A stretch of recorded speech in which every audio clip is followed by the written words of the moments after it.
काही क्षुल्लक व्ह्यूजसाठी खालच्या पातळीला जाऊन विनोद करणारा समय रैना आता चांगलाच वादाच्या भोवऱ्यात अडकलाय.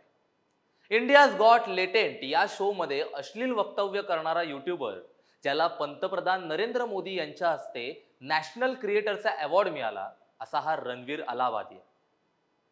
त्याच्या या वक्तव्याने समयच्या इंडियाज गॉट टॅलेंटच्या शो वरती गदा आणली. एका बाजूला स्वतःच्या युट्यूब चॅनलवरती सनातनी असल्याचा आव आणण्याचा रणवीरचा खरा चेहरा इंडियाज गॉट लेटेंट मधून लोकांपर्यंत पोहोचला. 60 कोटींची संपत्ती असणाऱ्या रणवीरच्या एका वाक्याने वयाच्या 26व्या वर्षात संपूर्ण करिअर धोक्यात आणलं. या प्रकरणी महाराष्ट्र पोलिसांच्या सायबर शाखेने रणवीर अलाहाबादिया, समय रैना, आशिष चंचलानी, अपूर्वा मखिजा आणि इतरांविरुद्ध देखील गुन्हा नोंदवलाय. महाराष्ट्र महिला आयोगानेही या प्रकरणाची दखल घेतली असून संबंधित युट्यूबर्सला 17 फेब्रुवारी रोजी दिल्लीतील NCW कार्यालयात हजर करण्यास सांगितले. समय रैनाच्या या शो मध्ये अश्लील प्रश्न विचारणारा रणवीर का इतका ट्रोल होतोय? काय आहे हा इंडियाज गॉट लेटेंट शो आणि या शो मुळे किती जणांचं भविष्य पणाला लागतंय, पाहूयात या व्हिडिओच्या माध्यमातून. नमस्कार, मी अनिरुद्ध गांधी आणि कॅमेरावर आहेत आलेख चाळके. महा MTV मध्ये मी तुमच्या सर्वांचं स्वागत करतो. समय रैनाच्या शो मध्ये रणवीरने पालकांच्या जवळीकतेवरती केलेल्या अश्लील प्रश्नामुळे रणवीर चांगलाच चर्चेत आलाय. धर्म ते इतिहास अशा विषयांवरती पॉडकास्ट घेणाऱ्या युट्यूबरची खालच्या पातळीची बौद्धिकता पाहून त्याच्या चाहत्यांसह अनेक कलाकार आणि राजकीय व्यक्तींना चांगलाच धक्का बसलाय. महाराष्ट्र सायबरने समय, अपूर्वासह इतर कार्यक्रम बघायला गेलेल्या 30 प्रेक्षकांवरती सुद्धा तक्रार जाहीर केली. 17 फेब्रुवारीला समय रैना, आशिष चंचलानी, अपूर्वा मुखर्जी, जसप्रीत सिंग, तुषार पुजारी आणि सौरभ बोथरा यांनी अश्लील विनोद केल्यामुळे आयोगाने चांगलंच धारेवर धरले. प्रकरण अंगाशी आल्यानंतर रणवीरने सोशल मीडियाच्या माध्यमातून चूक मान्य करून माफी मागितली. पण ह्या प्रकरणाने चांगलाच पेट घेतला असताना रणवीरच्या सॉरी या शब्दाची किंमत शून्य झाली.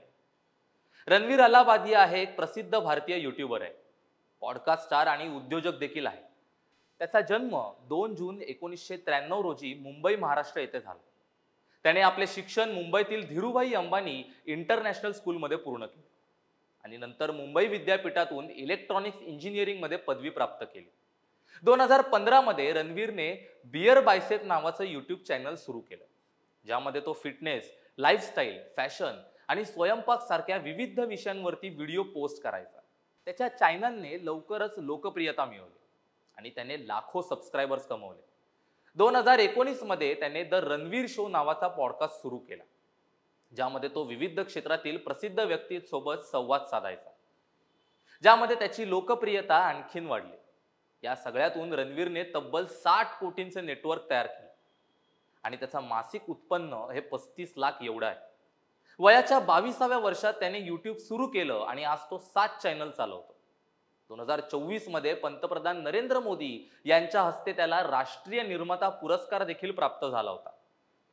रणवीर हा मॉन्क एंटरटेनमेंट नावाच्या डिजिटल मार्केटिंग कंपनीचा सहसंस्थापक आहे, जो कंटेंट क्रिएटर्सना त्यांची ब्रँडिंग आणि मार्केटिंग मध्ये मदत करतो. एवढं सगळं सुरळीत चालू असताना रणवीरच्या एका विधानामुळे त्याने स्वतःच्या पायावरती कुऱ्हाड मारून घेतली असं म्हणायला काही हरकत नाही. प्रसिद्धी कमवायला वेळ लागतो, पण ती गमवायला तुमच्या तोंडून निघालेलं एक विधान सुद्धा पुरेसं आहे. ह्याचं उत्तम उदाहरण म्हणजे रणवीर अलाहाबादिया. रणवीर अलाहाबादियाचं मूळ नाव रणवीर सिंग अरोरा असून तो मूळचा पाकिस्तानचा आहे, असं रणवीरने त्याच्या पॉडकास्टमध्ये सांगितलं होतं. मूळ पाकिस्तानचा असूनही रणवीरने धर्मांमध्ये कधीही भेदभाव न करता हिंदू धर्म, देव, रूढी, परंपरा, त्यामागचा इतिहास लोकांपर्यंत पोहोचवला. मात्र एका चुकीमुळे रणवीरने सगळ्याच गोष्टींवरती पाणी पसरवलं. रणवीरचे आधी 10 मिलियन सबस्क्रायबर्स होते, मात्र ह्या प्रसंगामुळे त्याच्या मिलियन सबस्क्रायबर्सची संख्या जास्त प्रमाणात घटताना दिसते.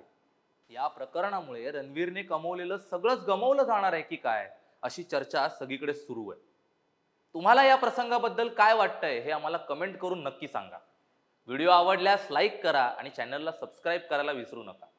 धन्यवाद.